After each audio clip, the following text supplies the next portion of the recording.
Hello student, today our topic is factors responsible for communalism, communal potential जिसे हम कहते हैं। जैसे कि हम communalism यानी कि सांप्रदायिकता के बारे में बात कर रहे थे, तो इसमें मैंने आपको बताया था कि सांप्रदायिकता क्या होती है और किस तरह से हमारे देश में सांप्रदायिक संघर्ष या सांप्रदायिक दंगे जो हैं वो हमारी राष्ट्रीय एकता यानी कि नेशनल इंटीग्रेशन में बाधा के रूप में हमारे सामने आते हैं। तो आज हम अपने जो कम्युनलिज्म है हमारे देश में सांप्रदायिकता है, कम्युनल टेंशन्स भी जिसे हम कहते हैं, इसके पीछे जो फैक्टर्स रेस्पॉन्सिबल होते हैं यानी कि जो इसके पीछे कारक काम करते हैं उनके बारे में बात करेंगे। इससे पहले भी कुछ आपको मैंने कॉजेज़ के बारे में बताया था, जो कॉजेज़ थे कम्युनलिज्म के बारे में, उन्हें ही थोड़ा आगे बढ़ाते हुए आज हम बात करते हैं। Let's start. The following factors are responsible for the rise of communalism in India. Bharat में अगर हम सांप्रदायिकता कम्युनलिज्म की बात करते हैं तो इसके पीछे बहुत सारे फैक्टर्स, बहुत सारे कारक रेस्पॉन्सिबल होते हैं, जिसे हम पार्ट्स में बांट के जो है इसके समझेंगे। तो यहाँ पे first of all we discuss about number 1 is historical factors, ऐतिहासिक कारक। तो सबसे पहले हम बात करेंगे हिस्ट्रिकल फैक्टर्स के बारे में, यानी जिसे ऐतिहासिक कारक कहा जाता है। अगर हम अपनी कंट्री की हिस्ट्री के स्टडी करते हैं, हिस्ट्री को देखते हैं, अपनी हिस्ट्री को एनालाइज करते हैं, तो बहुत सारे हिस्ट्रिकल फैक्टर्स, हमारे इतिहास से जुड़े हुए बहुत सारे कारक हमारे सामने आते हैं, जो आज की जो कम्युनलिज्म है, सांप्रदायिक दंगे हैं, या जो डिफरेंट कम्युनिटीज़ हैं लाइक हिंदू और मुस्लिम के बीच में जो रिलेशंस हैं, एक दूसरे के प्रति जो उनकी सोच है, तो उसके पीछे कहीं ना कहीं जो हिस्ट्रिकल फैक्टर हैं वो भी काम करते हैं। जब हम अब इतना इतिहास पढ़ते हैं, अपनी कंट्री की हिस्ट्री को हम देखते हैं, तो उससे हमें पता चलता है कि जो इस्लाम धर्म है, मुग़ल हैं, वो अटैकर्स के रूप में भारत में आए थे। यानी कि मुग़लों ने भारत पर आक्रमण किया था, अटैक किया था। और ये भी एक सच है कि बहुत सारे क्रूल रूलर्स थे, क्रूल मुग़ल रूलर्स थे लाइक औरंगजेब, इन्होंने तलवार की नोक पे जोर ज़बरदस्ती से भारत में लोगों का धर्म परिवर्तन कराया था। बहुत सारी ऐसी घटनाएं हैं जिनके बारे में हम सभी जानते हैं कि लोगों से ज़बरदस्ती उनके साथ इस तरह का व्यवहार किया गया उन्हें कि या तो उन्हें मार दिया जाता था या उनके साथ इस तरह का व्यवहार किया जाता था कि उन्हें अपना धर्म बदलने पे मजबूर होना पड़ा। बहुत सारे लोग हैं जिन्होंने अपने घुटने मुग़लों के आगे नहीं टेके थे, उन्होंने अपना धर्म नहीं बदला था, और बहुत सारे लोग हैं जिन्हें अपने धर्म ना बदलने की वजह से अपनी जान गंवानी पड़ी थी। और इतिहास भी इस बात का साक्षी है कि हिंदू और मुसलमान लंबे समय से संघर्ष करते, एक दूसरे के साथ संघर्ष करते रहे हैं, और उसके पीछे इनके, जैसे हमने लास्ट क्लास में डिस्कस किया था, बहुत सारे पूर्वाग्रह हैं, भय हैं और शंकाएं एक दूसरे के प्रति, इस तरह का व्यवहार बना हुआ है, इस तरह की सोच बनी हुई है कि लोगों के बीच में जो रिलेशंस हैं वो नॉर्मल नहीं हैं। हालांकि आज के समय में अगर बात करें तो बहुत जगह हमें नॉर्मल भी मिलते हैं रिलेशनशिप, ऐसा नहीं है, लोग एक दूसरे के साथ रहते भी हैं, उनके संबंध बहुत अच्छे भी हैं, लेकिन सिचुएशन जब भी ख़राब हो जाती है तो उन लोगों के बीच के जो रिश्ते हैं वो फिर वापस अपनी उसी जगह पर पहुंच जाते हैं। मुस्लिम लीग की मांग से ही भारत का जो है डिवाइडेशन हुआ था। अगर भारत के बंटवारे की मांग करते हैं, आज़ादी के पहले से ही ये मांग शुरू हो गई थी, और जब हमारा देश आज़ाद हुआ था तो भारत का जो है बंटवारा भी हो गया था, जिसकी डिमांड मुस्लिम समुदाय द्वारा, जो कि उनका एक संगठन था, ऑर्गेनाइजेशन था, मुस्लिम लीग थी, उन्होंने की थी। और ये लॉजिक उन्होंने ये रखा था कि हम हिंदुओं के साथ उनके देश में नहीं रह सकते, धर्म के नाम पर एक अलग देश की मांग की गई थी। तो उसकी वजह से भी लोगों के मन में कहीं ना कहीं वो दर्द भी है कि भारत का जो बंटवारा हुआ वो लोगों का, और बंटवारे के समय में भी सिचुएशन बहुत ज़्यादा क्रिटिकल रही। जिन लोगों ने उस चीज़ को झेला है, जो सिचुएशन उन्होंने फेस की है, तो उनके मन में कहीं ना कहीं आज भी वो जो उनकी दर्द है, उनका पेन है, वो आज हेट के रूप में, घृणा के रूप में बन चुका है। लोगों के घाव आज तक भी नहीं भरे हैं। इसके बाद सेकंड हम बात करते हैं साइकोलॉजिकल फैक्टर्स, मनोवैज्ञानिक कारकों की। अगर मनोवैज्ञानिक कारक हैं, मनोवैज्ञानिक कारक क्या होते हैं? जो हमारे माइंड से रिलेटेड होते हैं।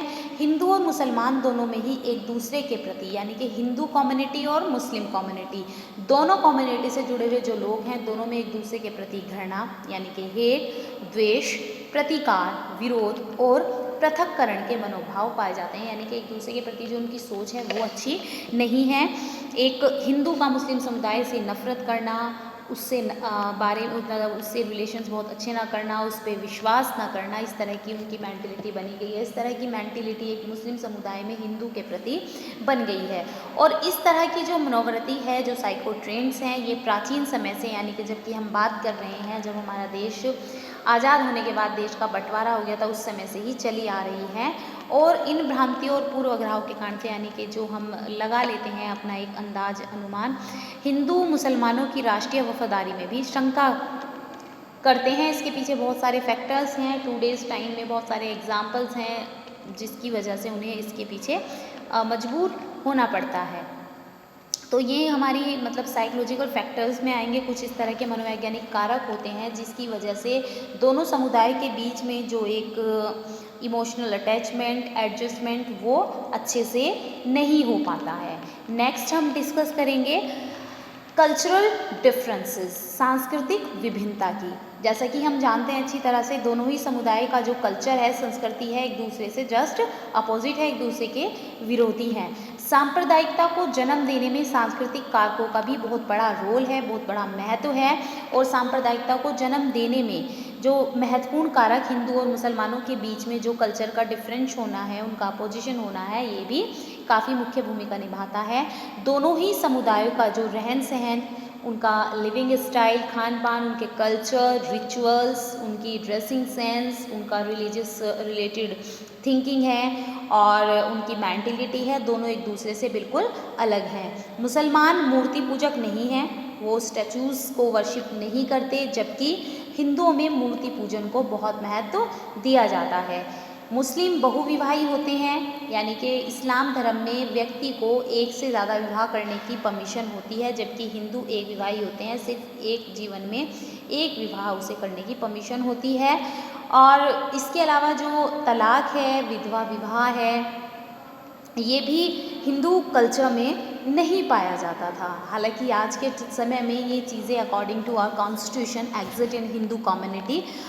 और इसके अलावा दोनों के जो रिचुअल हैं और दोनों के जो राष्ट्रीय वीर हैं, जो देवी देवताएं हैं, जो उनके धर्म को जिसमें वो मानते हैं, जो उनके विचार हैं, ये भी एक दूसरे से बहुत ज़्यादा अलग है।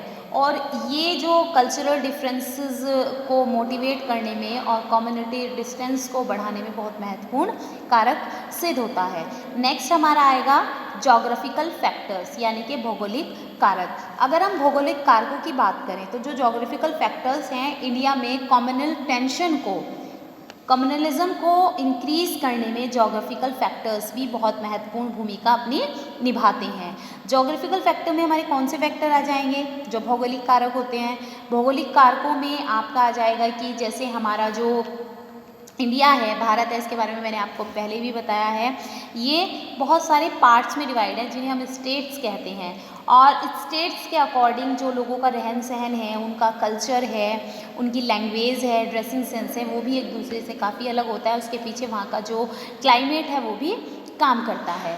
तो जैसे ज़्यादातर लोग हैं कि भारत में एक धर्म, जाति और भाषी समूह जो है एक ही भौगोलिक क्षेत्र में, यानी कि आप वेस्ट में जाएंगे तो डिफरेंट कल्चर, डिफरेंट लैंग्वेज, तो लोग में वी आर वेस्टर्न्स, ठीक है, वी आर बंगालीज। यूपी में कि भाई हम यूपी से बिलोंग करते हैं, हम महाराष्ट्र से बिलोंग करते हैं, तो सबका अपना एक अलग कल्चर स्पेसिफिक रीजन के अकॉर्डिंग हो जाता है।